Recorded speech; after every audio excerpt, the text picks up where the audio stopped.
ನಮಸ್ತೆ ಸ್ನೇಹಿತರೆ, think easy official ಚಾನಲ್ಗೆ ಸ್ವಾಗತ. ಇವತ್ತು ನಾನು ಮಾಡ್ತಿರೋ ರೆಸಿಪಿ ಏನು ಅಂತ ಅಂದರೆ ಕಾಬೂಲ್ ಕಡಲೆ ಉಸ್ಲಿ ಅಥವಾ ಪಲ್ಯ ಅಂತನಾದರೂ ಹೇಳ್ಬೋದು. ಬನ್ನಿ ಹೇಗೆ ಮಾಡೋದು ನೋಡೋಣ.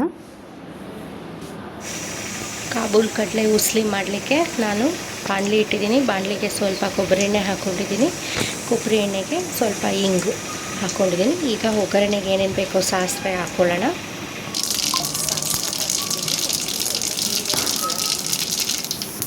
ಜೀರಿಗೆ ಕೂಡ ಹಾಕಿದ್ಮೇಲೆ ಇಲ್ಲಿ ನಾನು ಈರುಳ್ಳಿ, ಹಸಿಮೆಣಸಿನ್ಕಾಯಿ, ಸ್ವಲ್ಪ ಕೊತ್ತಂಬರಿ, ಕರಿಬೇವನ್ನ ಹೆಚ್ಚಿಟ್ಕೊಂಡಿದ್ದೀನಿ. ಇದನ್ನು ಕೂಡ ಹಾಕಿ ಫ್ರೈ ಮಾಡ್ಕೊಳ್ಳೋಣ.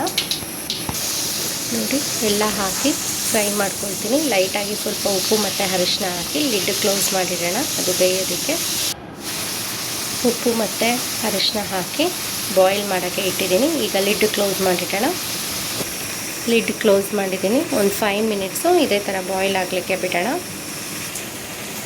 ಇಲ್ಲಿ ನೋಡಿ, ಇಲ್ಲಿ ಕಡಲೆಕಾಳು, ಕಾಬೂಲ್ ಕಡಲೆಕಾಳನ್ನ ನಾನು ಓವರ್ ನೈಟ್ ನೆನೆಸಿಟ್ಟು, ಅಂದರೆ ಹಿಂದಿನ ದಿವಸ ನೈಟೇ ನೆನೆಸಿಟ್ಟಿದ್ದೀನಿ. ನೆನೆಸಿಟ್ಬಿಟ್ಟು ಈಗ ವಿಷಲ್ ಹೊಡಿಸ್ಕೊಂಡಿದ್ದೀನಿ. 5 to 6 ವಿಷಲ್ ಹೊಡಿಸ್ಕೊಂಡಿದ್ದೀನಿ. ತುಂಬ ಬೆಂದೋಗಿದೆ, ಚೆನ್ನಾಗಿದೆ. ತುಂಬ ಬೆಂದಿದೆ ನೋಡಿ. ಈ ಥರ ಹಿಂಗೆ ಮಾಡಿದ ತಕ್ಷಣ ಹಿಂಗೆ ಹಾಕಬೇಕು. ಚೆನ್ನಾಗಿ ಬೆಂದಿದೆ. ಈರುಳ್ಳಿ ಕೂಡ ಸ್ವಲ್ಪ ಬಾಯ್ಲ್ ಆಗಿದೆ. ಇನ್ನೂ ಬೇಕಾದರೆ ಫ್ರೈ ಮಾಡ್ಕೊಳ್ಳೋದಿದ್ರೆ ಮಾಡ್ಕೊಳ್ತೀವಿ. ನಾನು ಇಷ್ಟೇ ಮಾಡ್ತೀನಿ, ಯಾಕಂದರೆ ಈರುಳ್ಳಿ ಹಂಗೆ ತಿನ್ನೋದಿದ್ರೆ ಚೆನ್ನಾಗಿರುತ್ತೆ. ತುಂಬ ಚೆನ್ನಾಗಿ ಫ್ರೈ ಮಾಡಿಕೊಂಡ್ರೆ ಅಷ್ಟು ಚೆನ್ನಾಗಿರೋದಿಲ್ಲ. ಸೊ ಇಷ್ಟು ಈರುಳ್ಳಿ ಫ್ರೈ ಆಗಿದ್ದರೆ ಸಾಕು. ಇದಕ್ಕೆ ನಾನು ಇವಾಗ ಕಾಳನ್ನ ಹಾಕ್ಕೊಳ್ತೀನಿ. ನೋಡಿ, ಕಾಳನ್ನ ಹಾಕ್ಕೊಂಡು ಚೆನ್ನಾಗಿ ಹೀಗೆ ಎಲ್ಲ ಕಡೆಯೂ ಈರುಳ್ಳಿ ಮಸಾಲೆ ಮಿಕ್ಸ್ ಆಗಿದೆ ಹಾಕ್ಕೊಡ್ತೀನಿ. ಫೈನಲಾಗಿ ಕಾಯಿ ತುರಿನ ಉದುರಿಸ್ಕೊಂಡ್ರೆ ನಮ್ಮದು ಕಾಬೂಲ್ ಕಡಲೆಕಾಯಿ ಉಸ್ಲಿ ರೆಡಿಯಾಗಿದೆ. ಸೊ ಈಗ ನಾವು ಒಂದು ಪ್ಲೇಟ್ ಹಾಕ್ಕೊಳ್ಳೋಣ.